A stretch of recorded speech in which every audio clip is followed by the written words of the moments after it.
जय सनातन धर्म की। प्रिय सनातनियों, आप सभी का स्वागत है हमारे इस कार्यक्रम में। सनातनियों, कल मैंने आपको एक वीडियो दिया था और उसमें मैंने कहा था कि लीला किसे कहते हैं, मैं आप लोगों को जरूर बताऊंगा। इस संसार में लीला भी दो तरह से होती है। एक वो लीला जो स्वयं ईश्वर इस धरा पर आकर करते हैं, और एक वो लीला जिस लीला में हम लोग शामिल होते हैं। लेकिन आज यहां मैं आपसे बात करूंगा उन दो लोगों की जिन्होंने अपनी उस लीला से हमें जीवन का बहुत बड़ा पाठ पढ़ाया है। ईश्वर की लीला के संदर्भ में तो आप लोग जानते हैं, भगवान राम ने भी लीला की, भगवान कृष्ण ने भी लीला की। जितने भी अवतार इस धरा पर आते हैं लीला ही करते हैं, और लीला हम उन्हें इसलिए कहते हैं क्योंकि उनके इस धरती पर आने से पहले ही उन्हें यह पता होता है कि वो इस धरती पर क्या करने आ रहे हैं, कैसे उन्हें करना है और उन सब का परिणाम क्या होगा। लेकिन सनातनियों, कुछ लीलाएं ऐसी होती हैं जिसमें हम मनुष्य भी शामिल होते हैं, और जब मनुष्य उन लीलाओं में शामिल होते हैं और उन लीलाओं को बेहतर तरीके से करते हैं तो फिर उन्हें हम महापुरुष कहते हैं। ऐसा एक उदाहरण मैं आपके सामने रखता हूं, संत कबीर का। संत कबीर, जिनके संदर्भ में आज बहुत से मत प्रचलित हैं, बहुत सी संस्थाएं काम कर रही हैं, और बहुत से लोग अपने आप को भगवान भी कबीर के नाम पर कहते हैं। लेकिन जानते हैं कबीर साहब के जीवन की एक घटना जो ये बताती है कि कबीर साहब उस ईश्वरीय लीला में कैसे शामिल थे और कैसे कबीर साहिब ने अपने पूरे जीवन में हम मानवों को एक बेहतर संदेश दिया। बात करते हैं कबीर साहब की बेटी, जिसका नाम था कमाली। कबीर साहब पूर्ण संत थे और ईश्वर से उनका साक्षात्कार भी हुआ था। ऐसे में जब कोई व्यक्ति एनलाइटेड होता है, आत्म साक्षात्कार कर लेता है, तो फिर वो अपने जीवन के अंदर अपने कर्मों की व्यवस्था को उस स्तर पर ले जाता है जहां उनके कर्म लीला का अंश हो जाते हैं। और ऐसा ही कबीर साहब का जीवन भी था। कबीर साहब को यह पता था कि उनकी बेटी कमाली, उसकी आयु कितनी है और उसकी मृत्यु कब होगी। इतना सब कुछ जानने के बाद भी कबीरदास जी बेहद शांत, धीर, गंभीर अपने उस जीवन के पलों को बिता रहे थे। समय आया, कमाली का विवाह तय हुआ।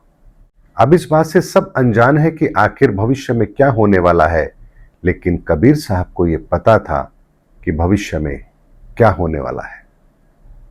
सारी तैयारी हो रही है कमाली की शादी की। वो दिन भी आ गया जब कमाली की शादी है, घर में मेहमान है, खुशियों का माहौल है, हर तरफ मेहमानों की आवाजाही है, और कबीर साहब शांत मन से अपने आप को उस कार्य में सम्मिलित कर रहे हैं। समय बीतता है, जैसे जैसे समय बीतता है, फेरों का वो समय नजदीक आता है। कबीर साहब बिल्कुल शांत, धीर, गंभीर होकर के चुपचाप अपने आप को उस कार्य में सम्मिलित रख रहे हैं जो शादी के लिए आवश्यक थे। जैसे जैसे वो पल आता है, उसके बाद जब वो पल बहुत निकट आ गया, कबीर साहब अपने आप को एकांत में ले जाते हैं और ईश्वर का सुमिरन करने लगते हैं। रिश्तेदार आकर कहते हैं, चलिए कबीर साहब, वक्त हो चुका है बेटी की शादी का। कबीरदास जी कहते हैं, थोड़ा इंतजार करो, मैं शीघ्र ही आता हूं। समय बीता, कुछ समय निकलने के बाद खबर आती है कि अचानक कमाली का निधन हो गया। अब हर तरफ जो खुशी का माहौल था वो मातम में बदल चुका है, लेकिन कबीर साहब बिल्कुल अभी भी शांत हैं और किसी तरह की कोई भी प्रतिक्रिया नहीं दे रहे हैं। लोगों ने आकर के सूचना दी कि आपकी बेटी कमाली, जिसका अभी विवाह होना था, अब वो इस दुनिया में नहीं है। कबीर साहब धीर गंभीर होकर के एक बात कहते हैं, मुझे पता है, मैं ये जानता था। जब लोगों ने सुना कि कबीर साहब को इसके बारे में पता था, वो जानते थे, तो लोगों ने कहा फिर आपने ऐसा क्यों होने दिया? आपने उसकी शादी की सारी व्यवस्था क्यों की? तो यहां कबीर दास जी एक बात कहते हैं, कर्ता जो ईश्वर है उसके उस कार्य में व्यवधान उत्पन्न करने का हमें कोई अधिकार नहीं है। जो होना है वो होकर रहेगा, और मुझे ये पता था कि ये होगा, लेकिन मैं उस ईश्वर के कार्य में व्यवधान कैसे डाल सकता हूं। इसीलिए जब वो समय आया, मैं केवल और केवल ईश्वर को याद कर रहा था कि अब वो समय आ चुका है जब आपकी इस लीला के अंदर वो घटना भी घटित होनी है। सनातनियों एक विचार करके देखिए, ऐसी अवस्था के अंदर भी अपने आप को इतना धीर गंभीर बनाए रखना, धैर्य का परिचय देना, क्या ये साधारण कार्य है? क्या ये कार्य कोई एक आम इंसान कर सकता है? नहीं कर सकता। लेकिन जो कर सकते हैं उन्हें तो हम महापुरुष कहते हैं। भगवान राम, राज्याभिषेक होने वाला है सुबह, और एक दिन पहले ही रात्रि को सारा घटनाक्रम बदल गया, लेकिन राम धीर गंभीर होकर के अपनी लीला को कर रहे हैं। ऐसा ही एक उदाहरण और देता हूं। ईसा से 399 वर्ष पूर्व एक दार्शनिक हुए हैं जिनका नाम था सुकरात। सुकरात युवाओं को प्रेरित कर रहे थे, दार्शनिक थे, उनके बहुत सारे शिष्य थे। तो उस समय जो शासन व्यवस्था थी, उन्हें लगा कि लोगों को भड़का रहे हैं, गुमराह कर रहे हैं युवाओं को, क्योंकि उस समय जिन देवी देवताओं को माना जाता था, सुकरात उससे बहुत आगे की बात कह रहे थे। ऐसे में एथेंस की अदालत ने उन्हें मृत्यु दंड दिया और जहर पीने का आदेश दिया। अदालत का यह आदेश भी सुकरात के विचारों को बदल नहीं पाया। सुकरात जहर पीना स्वीकार करते हैं और उस जहर को पीते हुए भी अपने शिष्यों को एक उपदेश देते हैं। उनके एक शिष्य प्लूटो, उसने बहुत अच्छा वृतांत इस घटनाक्रम का किया है। हालांकि बहुत से लोग ये कहते हैं कि सुकरात को जहर प्लूटो ने दिया। इस पर अलग अलग मत हो सकते हैं, लेकिन हमें इस कहानी के मर्म को समझना है कि आखिर सुकरात का वो आखिरी संदेश क्या था।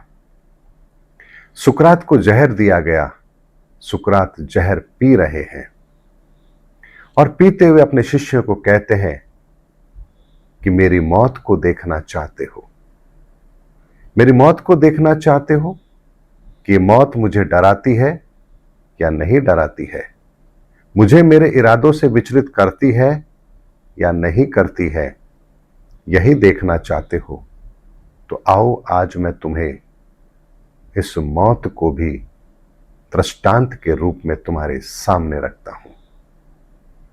अब सुकरात ने अपने हाथों में जहर का प्याला लिया और उसे पी गए। बैठे हैं धीर गंभीर होकर, और कहते हैं कि अब इस जहर ने मेरे शरीर पर असर करना शुरू कर दिया है। मेरे पांव, अब मुझे इनका आभास नहीं है, मेरे पांव सुन्न हो चुके हैं। ये जहर अब मेरे भीतर धीरे धीरे असर कर रहा है। मेरे जांघों तक इसका असर आ चुका है। अब मुझे ये भी एहसास नहीं है कि मेरे ये पांव हैं भी या नहीं। अब ये जहर मेरे कमर तक अपना असर दिखा चुका है। अब ये जहर मेरे दोनों हाथों को निष्क्रिय कर चुका है। अब ये जहर मेरे गले तक असर कर रहा है। अब मैं ज्यादा देर बोल नहीं पाऊंगा, क्योंकि इस जहर का असर अब मेरे ऊपर पूरी तरह होने वाला है। और ये कहते हैं कि अब ये जहर मेरे होठों तक आ चुका है। अब इससे आगे मैं एक शब्द ना कह पाऊंगा, लेकिन तुम मुझे मारना चाहते थे, तुम मुझे कदापि मार ना पाओगे, क्योंकि मैं इस जन्म से पहले भी था और इस शरीर के छूटने के बाद भी मैं रहूंगा, तो तुम मुझे कभी मार नहीं पाओगे। मैं विचारों के रूप में भी जिंदा रहूंगा, तुम्हारे भीतर जिंदा रहूंगा।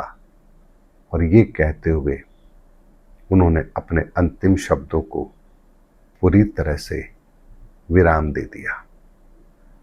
सनातनियों, ऐसा दृष्टिकोण जहां व्यक्ति जहर पी करके अपनी ही मौत का विवरण दे रहा हो, ऐसी महानता, ऐसा दार्शनिक अंदाज, इसे आप किस श्रेणी में रखेंगे? सनातनियों, लीला कहते ही उसे हैं जहां परिणाम आपके सामने होता है, आपको पहले से पता होता है, लेकिन उसके बाद भी ना आप विचलित होते हैं, ना धैर्य खोते हैं, और ना ही किसी को यह एहसास होने देते हैं कि आपके साथ क्या घटित हो रहा है। और इसे ही हम लीला कहते हैं। इसीलिए सनातनियों, महापुरुष जब इस धरा पर आते हैं, उन्हें अपने आने का उद्देश्य भी पता होता है, अपने कार्य भी पता होते हैं, और उन परिणामों को भी वो जानते हैं। इसीलिए बाहरी किसी भी परिस्थिति से ना वो विचलित होते हैं और ना ही अपने कार्यों के प्रति उनकी कभी उदासीनता होती है। इसीलिए सनातनियों, लीला का मतलब बहुत गहरा होता है, जहां व्यक्ति दृष्टा भाव में होता है और कर्ता भाव उसके भीतर होता ही नहीं है। और जिस दिन ये बात हम समझ जाएंगे, उस दिन हम भी उस लीला का हिस्सा बन जाएंगे, जिस लीला को इस धरती पर घटित होना है। उम्मीद करता हूं सनातनियों, बहुत से ऐसे संशय होंगे आज आपके मन में, जिनका समाधान आपको जरूर मिला होगा, क्योंकि जो कुछ इस संसार में घटित होता है ईश्वर की मर्जी से होता है। जो ईश्वर की मर्जी के अनुसार अपने जीवन को चलाते हैं, वो इस लीला का हिस्सा होते हैं, और जो अपनी मनमर्जी करते हैं, वो फिर कर्म बंधन बनाते हैं। और इसीलिए लीला, ईश्वरीय लीला, यहां कर्म होते ही नहीं है, तो अगर कर्म नहीं तो उन कर्मों का समायोजन क्या होगा? लेकिन जब हम करते हैं तो वो कर्म होते हैं, और फिर कर्मों का भुगतान तो हमें करना ही होता है। और यही फर्क होता है कर्म और लीला में। उम्मीद करता हूं सनातनियों, मेरा वीडियो आपको जो कुछ समझ आया होगा। उम्मीद करता हूं ये बातें, ये शब्द आपके भीतर तक जरूर उतरे होंगे।